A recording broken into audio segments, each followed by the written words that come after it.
Kamituga, son centre-ville bondé, ses ruelles poussiéreuses et ses bâtisses faites de briques et de broc.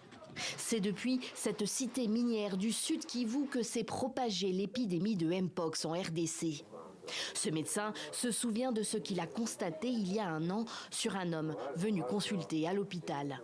Des lésions dermatologiques inhabituelles sur un gérant d'une boîte de nuit d'ici à Kamituga, communément appelée Mambegeti. Ces lésions-là nous ont vraiment tiqué par rapport à la connaissance théorique que nous avions des livres. On a vraiment pensé que c'était la variole des singes. Un patron de discothèque, possiblement le patient zéro de l'épidémie de Mpox dans la région. Kamituga est une ville de nuit, la prostitution y est très répandue. Francine se remet doucement de la maladie. Je ne vais pas vous mentir, je sais que j'ai attrapé cette maladie après un acte sexuel avec un homme que je ne connaissais pas. 2 jours après l'acte, j'ai commencé à avoir des douleurs sur les parties génitales, des douleurs qui devenaient vives, et j'ai cherché l'homme en question pour lui dire qu'il avait une infection. Je pensais que c'était juste une infection sexuelle. Elles seraient des milliers de travailleuses du sexe à Kamituga. Elles ont leur quartier dédié, leur association, leur QG.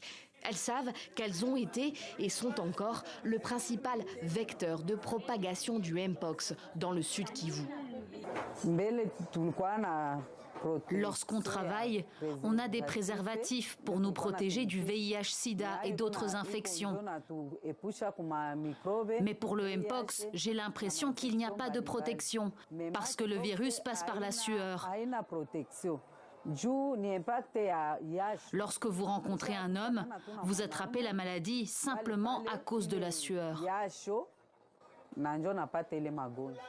Le préservatif est en effet inutile contre le Mpox, puisqu'un simple contact de peau à peau suffit à laisser passer le virus.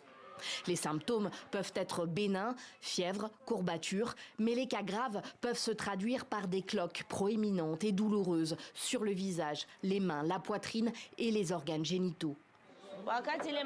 Tout le monde avait peur de cette maladie quand elle est apparue, comme on avait peur du VIH-Sida à l'époque. Alors aucune fille n'a voulu dire qu'elle était malade. Si je suis contaminée, je me cache pour que les autres ne le sachent pas. Il est donc difficile de savoir combien d'entre nous ont été infectés. Mais je pense qu'on est vraiment nombreuses à avoir été malades. Beaucoup de prostituées malades ne disent rien de leur état par peur de perdre leurs revenus. Elles touchent entre 3 000 et 10 000 francs congolais la passe, quelques euros.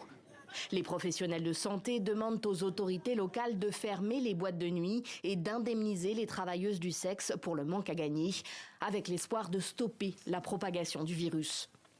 Nous avons près de 20% des patients qui sont des professionnels de sexe ou des personnes qui disent avoir été contaminées mais avoir été en contact avec un partenaire occasionnel qui se trouve être un professionnel de sexe.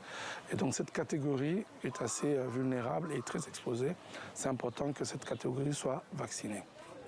La campagne de vaccination a tout juste débuté dans le nord et dans le sud Kivu. Les prostituées font partie des cibles prioritaires.